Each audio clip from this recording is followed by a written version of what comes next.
2 in the morning, and I'm lying on my living room couch like some kind of punishment case. The leather creaks every time I shift, reminding me exactly where I stand in the pecking order of my own house. Mason Hart, 42 years old, successful HVAC business owner, reduced to camping out next to my own coffee table because my wife decided intimacy needed to be earned like frequent flyer miles. "You have to earn the right to sleep with me," Kendra had declared 3 hours earlier, standing in our bedroom doorway like she was announcing the weather. Not angry, not emotional, just matter of fact, like she was explaining a new company policy. The thing about running an HVAC business in Metro Atlanta is you learn to read people fast.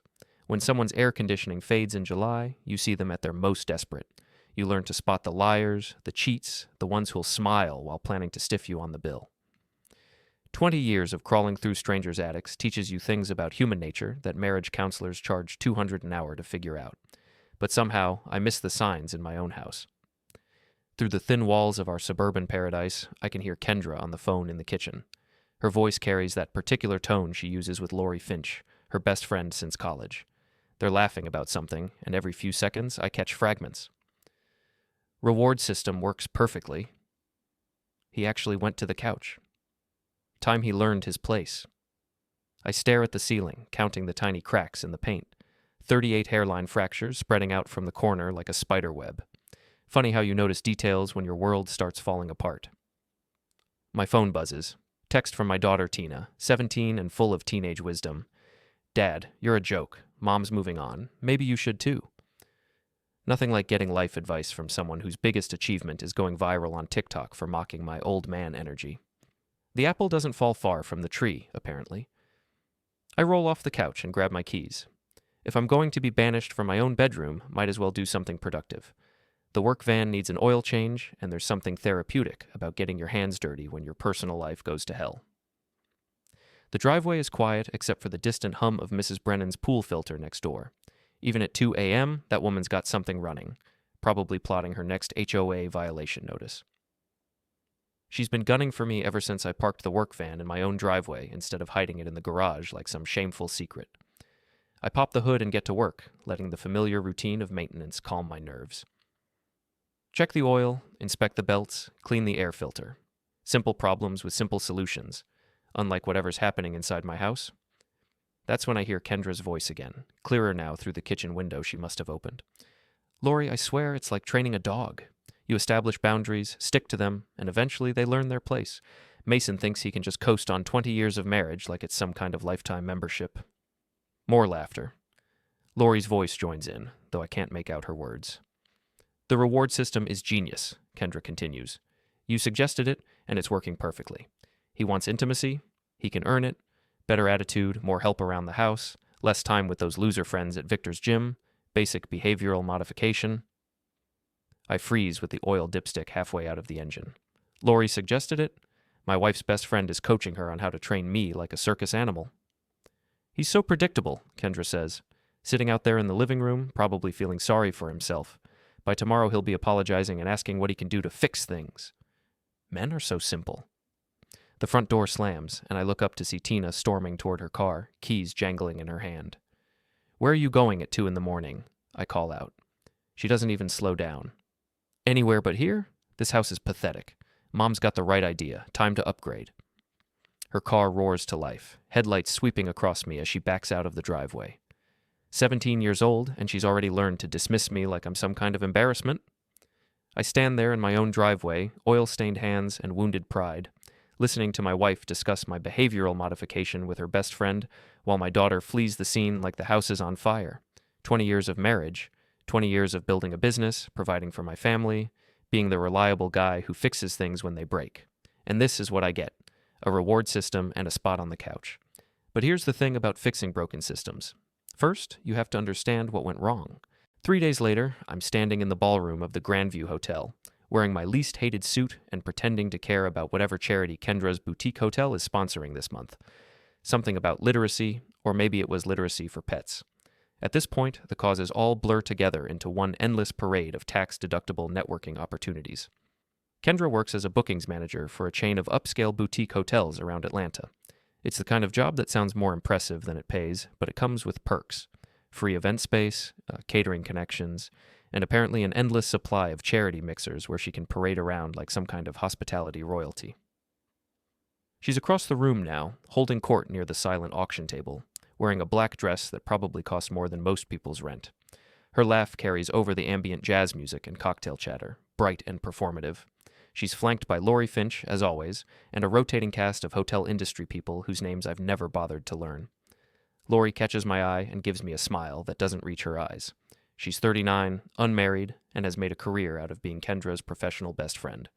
Works in marketing for some tech startup that I'm pretty sure doesn't actually produce anything, but they have a nice office in Buckhead, and she drives a BMW, so I guess the illusion is profitable enough. Mason! The voice belongs to Jerry Kowalski, who runs a plumbing supply company and actually understands what it's like to work for a living. How's business? This heat wave must be keeping you busy? Can't complain, I say, accepting the bourbon he offers. Though I'm thinking about diversifying into marriage counseling. Seems like there's a market for it. Jerry laughs, but his expression turns concerned. Everything okay at home? Before I can answer, I spot something that makes me freeze. Across the room, near the bar, Kendra is talking to a man I don't recognize. Tall, expensive haircut. The kind of confident posture that screams real estate or finance. He's standing closer to my wife than strangers typically do, and she's not stepping away. Who's that guy with Kendra? I ask Jerry, nodding toward the bar. Jerry squints across the room. Travis something. Fulton, maybe? Real estate flipper. Bought and sold half the houses in Brookhaven last year. Lori introduced them a few months back, I think. A few months back. Right around the time Kendra started working late and implementing her reward system. I watch Travis lean in to whisper something in Kendra's ear. She laughs and touches his arm, the same gesture she used to reserve for me back when I was apparently earning the right to her attention. Excuse me, I tell Jerry, and start walking toward the bar. But before I can get halfway across the room, Lori intercepts me like a defensive coordinator reading a play. Mason, there you are. Kendra was just saying we should all get together for dinner soon. It's been too long since we've had a proper couples night. Couples night? I look past her toward Kendra and Travis, who are now examining a silent auction item together. Seems like the couples are getting reorganized. Lori follows my gaze and her smile falters for just a second. Travis is just a friend. He's helping Kendra with some investment advice. Real estate stuff. Investment advice, right? I take a sip of bourbon and let the silence stretch. Funny how much personal attention investment advice requires these days. You're being paranoid, Mason. Kendra loves you. She's just going through a phase, figuring some things out. A phase? I nod slowly. Is that what we're calling the reward system? A phase? Now Lori's smile disappears completely. I don't know what you mean. Sure you don't. I finish my bourbon and set the glass on a nearby table. Tell me, Lori, when you're coaching my wife on behavioral modification techniques, do you charge by the hour or is it more of a consulting fee situation? Her face goes pale. Mason, I think you've had too much to drink. Actually, I'm thinking clearer than I have in months. I look back toward the bar, but Kendra and Travis are gone.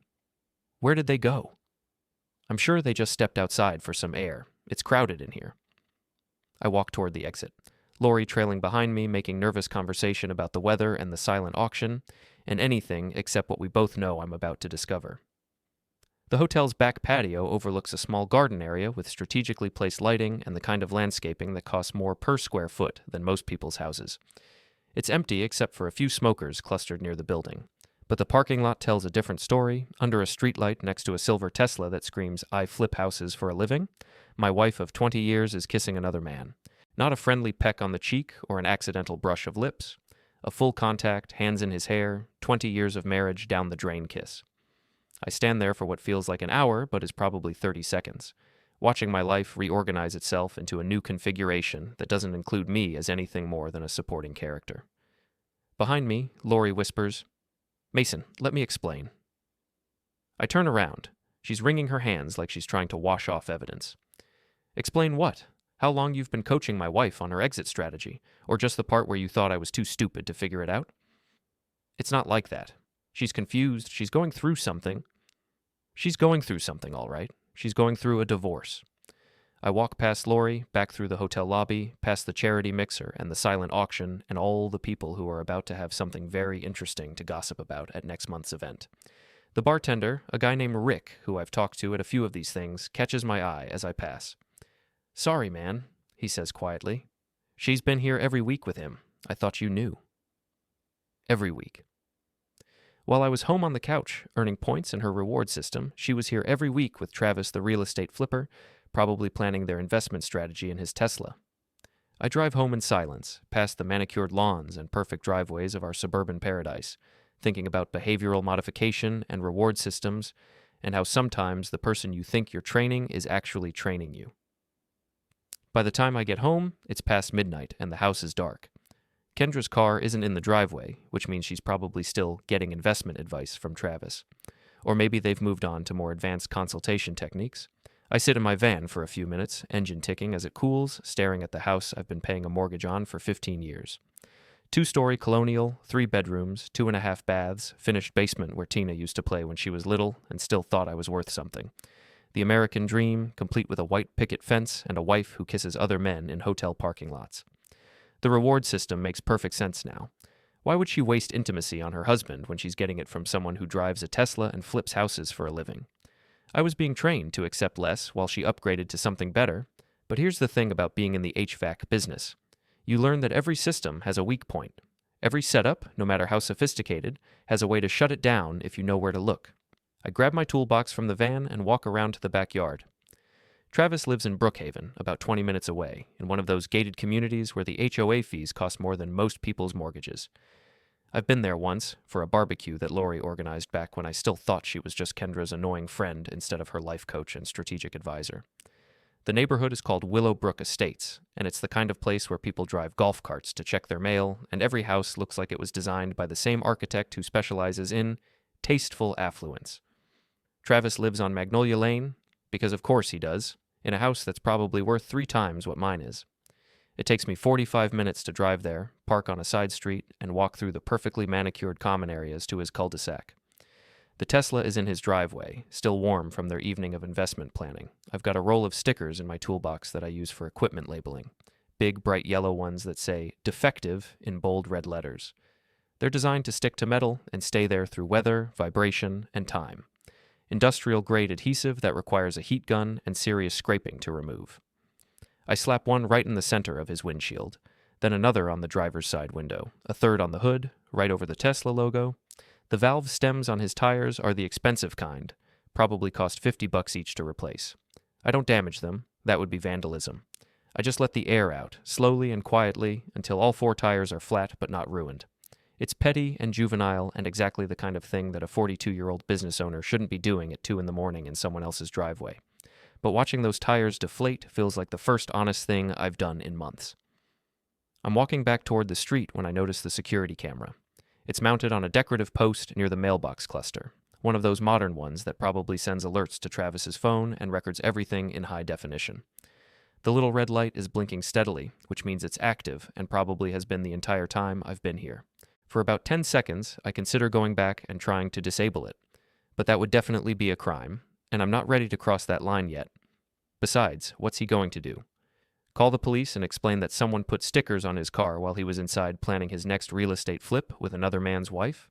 I walk back to my van, drive home, and sleep better than I have in weeks. The next morning, Kendra comes home at 7 a.m. wearing the same black dress from the charity mixer and an expression that suggests her investment consultation ran later than expected. "We need to talk," she says, standing in the kitchen doorway while I make coffee. "About your reward system or about Travis?" She freezes. "What about Travis?" "Nothing much. Just wondering how long you've been getting investment advice from him.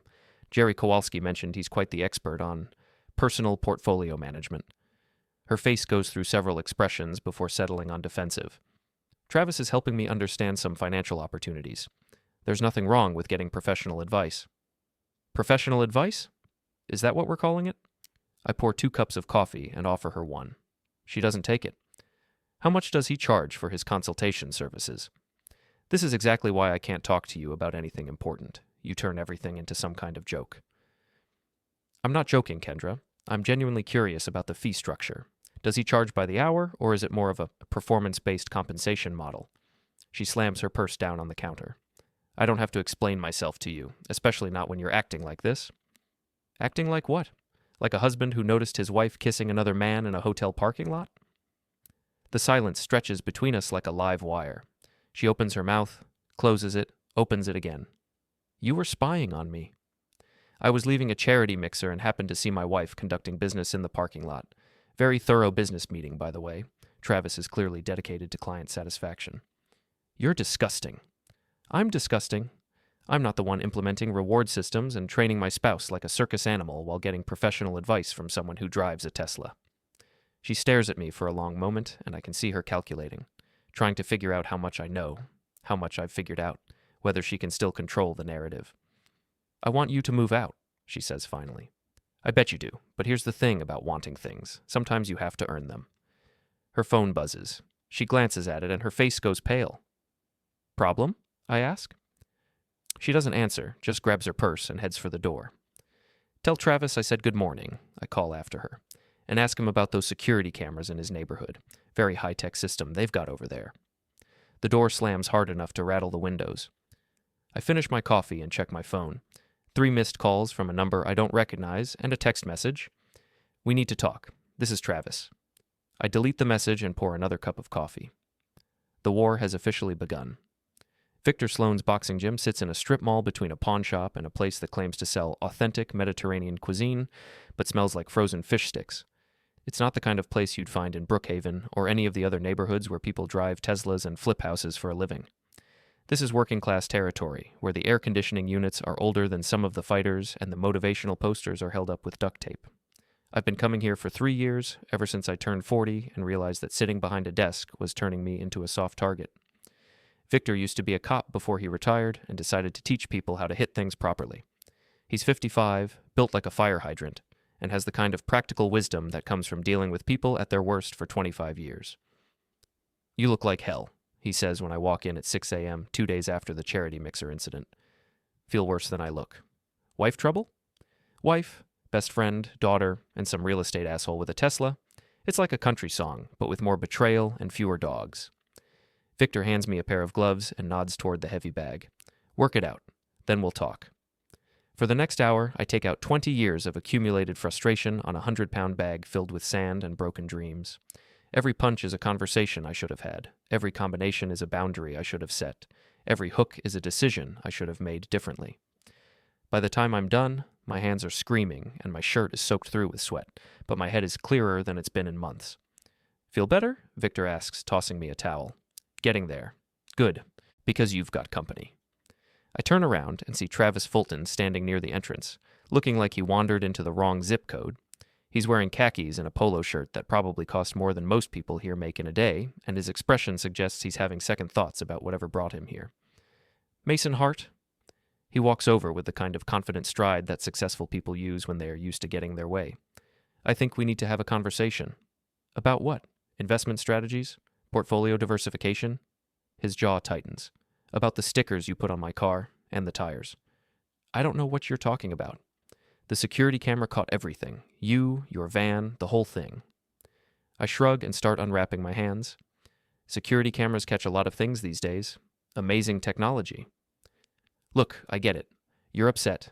But what you did was vandalism, and if you don't stay away from my property, I'm calling the police. Victor steps closer, not threatening, but not backing down either. Everything okay here, Mason? Fine. Just having a discussion about property rights with Mr. Fulton here. He's concerned about some stickers that mysteriously appeared on his car. Stickers? Victor grins. What kind of stickers? The kind that accurately describe the situation, I say. Industrial-grade honesty. Travis's face is getting red. This isn't funny. You're acting like a child. A child? That's interesting feedback. See, my wife has been getting coaching on behavioral modification techniques, and apparently I need to earn the right to be treated like an adult in my own marriage. But you probably know all about that, since you've been helping her with her investment portfolio. The gym has gotten quiet. The other guys have stopped what they were doing and are listening with the kind of attention that suggests this is about to get more interesting. I don't know what kind of sick ideas you've got in your head, Travis says, but Kendra and I are just friends. I'm helping her understand some financial opportunities. Financial opportunities. Right. I finish unwrapping my hands and toss the tape in a trash can. What kind of opportunities require meeting at hotels and kissing in parking lots? Very hands-on consultation style you've got there. You're delusional. Am I? Or are you just mad because someone finally called you out on your bullshit? Travis takes a step closer, trying to use his height advantage to intimidate me. You need to back off, Mason. Kendra deserves better than some bitter loser who can't handle his wife having ambitions. That's when Victor steps between us. Gentlemen, he says in the voice he probably used during domestic disturbance calls, let's keep this civilized. But I'm not feeling civilized. I'm feeling like a man who's been played for a fool by people who thought they were smarter than me. Ambitions? I repeat. Is that what we're calling adultery now? Ambitions? Nobody's committing adultery, Travis snaps. You're paranoid and jealous and what? Not good enough for my own wife? Not successful enough? Not driving the right car? Honestly? Yeah, Kendra's got potential, and she's tired of being held back by someone who thinks running a small-town HVAC business is the height of achievement. The gym goes completely silent. Even the ancient air conditioning unit stops rattling. I look around at the faces watching us, mechanics and construction workers and guys who get up before dawn to do jobs that keep the world running. Good men who work with their hands and pay their bills and don't cheat on their wives with real estate flippers. You know what, Travis? You're right. I'm just a small-town HVAC guy. I fix things when they break down. I show up when people need me. I keep my word and pay my debts and sleep in my own bed instead of hotel rooms. I step closer to him, close enough that he has to look up slightly to meet my eyes. But here's what you don't understand about fixing things. First, you have to identify the problem. And the problem isn't that my wife has ambitions. The problem is that she's a cheating liar and you're a predator who goes after married women. That's not... And the other thing about fixing things, sometimes the best solution is to remove the broken parts and start over with better components. Travis looks around the gym, finally realizing that he's outnumbered by people who don't appreciate his attitude toward honest work and faithful marriage. This is harassment, he says, backing toward the door. I'm calling the police. Good idea, I call after him. Ask them about the penalties for adultery in Georgia. Might be educational. He leaves without another word, and the gym slowly returns to normal. Victor claps me on the shoulder. Feel better now? Getting there. But as I drive home, I realize the confrontation solved nothing. Travis will go back to Kendra, they'll strategize their next move, and I'll still be the husband who's supposed to earn the right to sleep in his own bed. Time for a different approach. The thing about running a business for 20 years is you learn to protect your assets. You set up separate accounts, you keep detailed records, and you make sure that if something goes wrong, you're not left holding an empty bag while someone else walks away with everything you've built.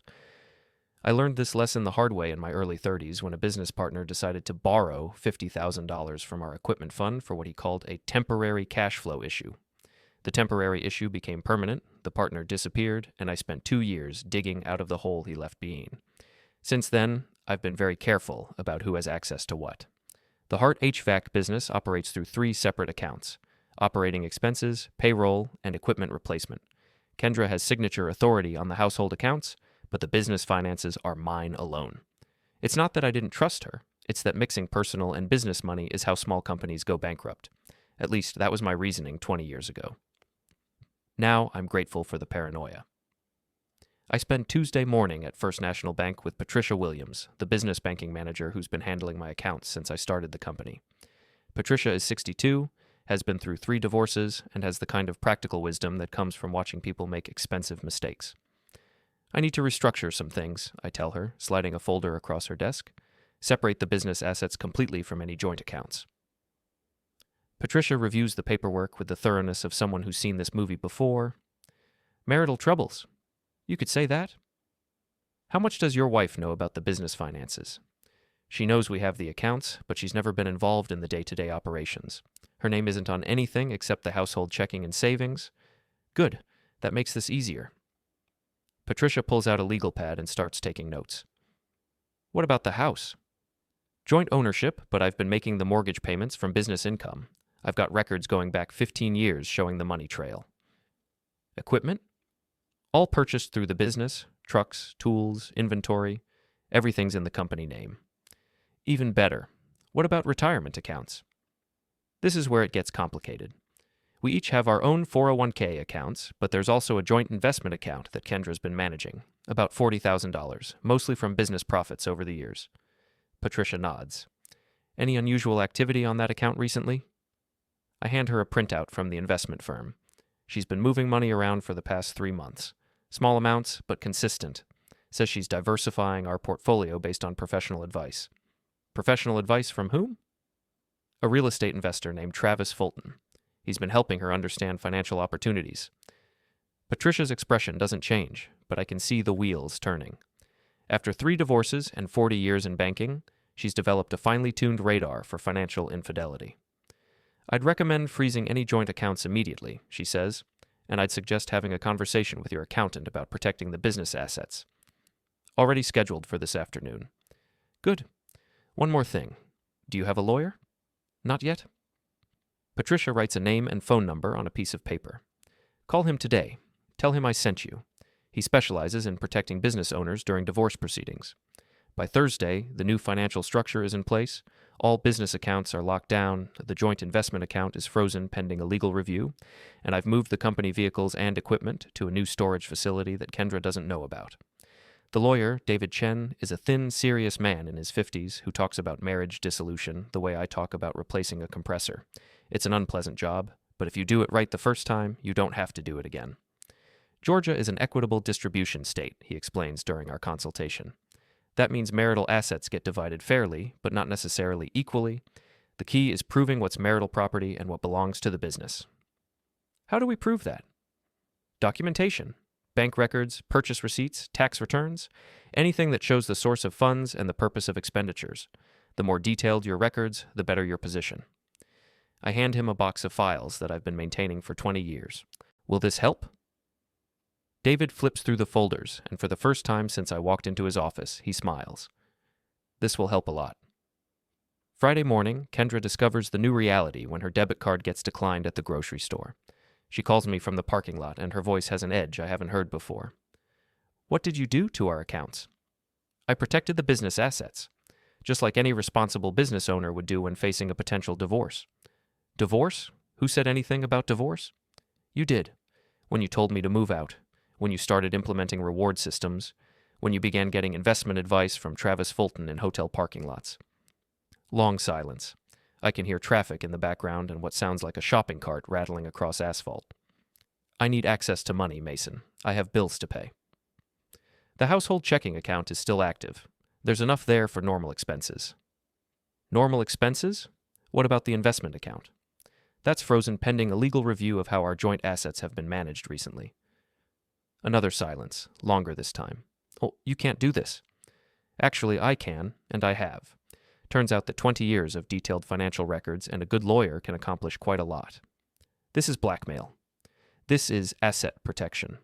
If you want to discuss a reasonable settlement, my lawyer's number is David Chen at Hartwell & Associates. He's expecting your call. I hang up and get back to work.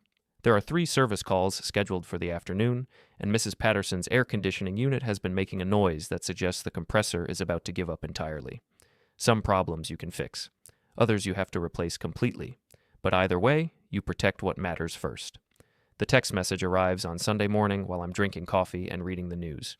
We need to talk, all of us, together. One last time before this gets ugly. Meet us at Funland Park, Route 85, 2 p.m. Come alone.